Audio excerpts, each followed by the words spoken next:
The easiest way to learn how to use the chef's knife is actually step by step. And the first thing is where to hold the knife.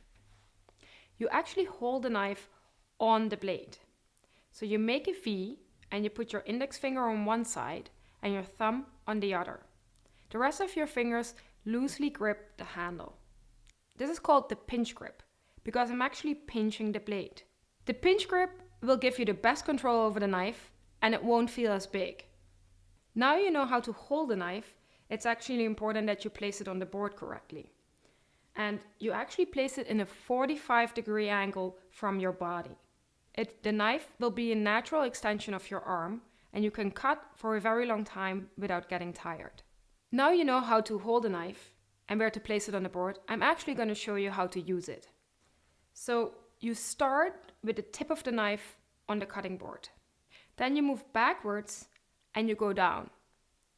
You move forwards with the back of the knife on the cutting board and you lift back up.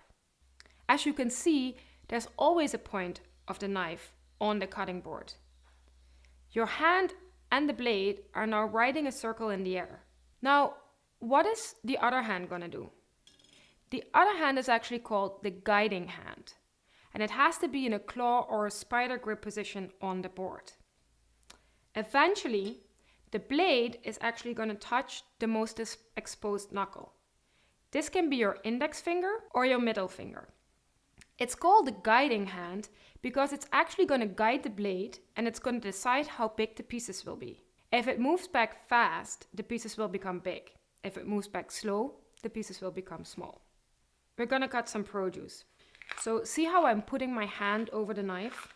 That's so I won't cut myself. Now I'm putting the celery in the right position on the board so the knife can actually be in a 45-degree angle. I'm starting on the tip and then I'm moving backwards, and while coming down and forwards, I'm actually starting the circular motion. There's a few things that are important. The first one is that you want to actually go all the way down on each motion. So you really want to make sure that you finish the motion so each piece gets cut cleanly. You want to always cut with the back of the knife. You only use the front of the knife when you're cutting something really big. Don't put your finger on the blade. And then the last thing that makes it safe is to keep the knife straight. You might think or feel that it's safer to actually see the edge, but in reality it's much safer to hold the knife straight. When you got the circular motion down, you can try the guided cutting. So you put your hand in a claw position on the produce and you touch the blade. The hand moves back and the blade keeps following the knuckles. It's really important to make sure that everything is behind that knuckle that is actually touching the blade. Another knife that can be used for the same purposes as the chef's knife is the Santoku. Santoku is a Japanese chef's knife. It has a much straighter edge than the chef's knife. A lot of things are the same. You use it in a 45-degree angle on the board and you hold it in the pinch grip. The guiding hand also has the exact same function. What's different is the motion. Because the edge is straight, you actually drop it to the board and slightly forwards like this. When you have the motion down, you can use the guided cutting again. Make sure nothing is exposed beyond the knuckle that's touching the blade. And go slow. With the Santoku you can be extremely fast, but you want to practice first.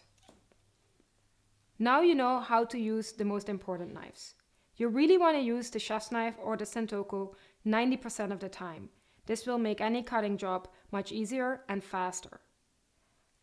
Which of the knives you use, that's personal preference. And a lot of people like to have both on hand.